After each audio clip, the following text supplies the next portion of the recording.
भाऊ, विधानसभा जवळ आलेली आहे. विधानसभेमध्ये आता विद्यमान आमदार आपले आहेत, माजी आमदार चारोस्कर साहेब आहेत आणि माजी आमदार धनराज माले आहेत. जनतेचा कौल काय म्हणतो किंवा तुम्ही कोणाला पसंती द्याल? आणि आता विकासाच्या दृष्टीने तर जिरवळ साहेब. बर, एकंदरीत विधानसभेचे उपाध्यक्ष जिरवड साहेब आहेत, त्या मानाने तालुक्याचा किंवा मतदारसंघाचा विकास झाला का? तसं बऱ्यापैकी झालेलं आहे. रस्त्यांचे कामं, काही कामं चालू आहे, काही मंजुरीला आहे, मंजूर झालेले आहे. तर देवी मंदिराचे पण चांगले पैसे त्यांनी मंजूर करून दिलेले. इकडे चंडी कपूर इकडे पुलाचे कामं मंजूर केलेले आहे.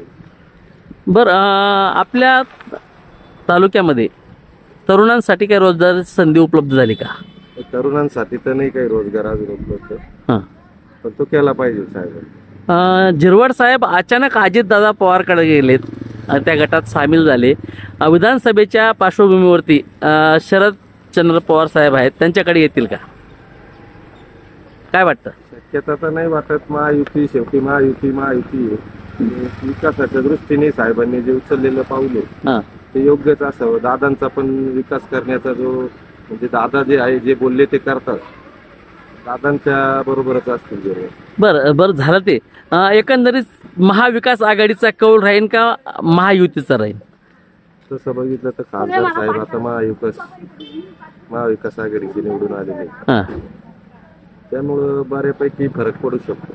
म्हणजे तुमचं साधारणतः महायुतीकडे कल आहे?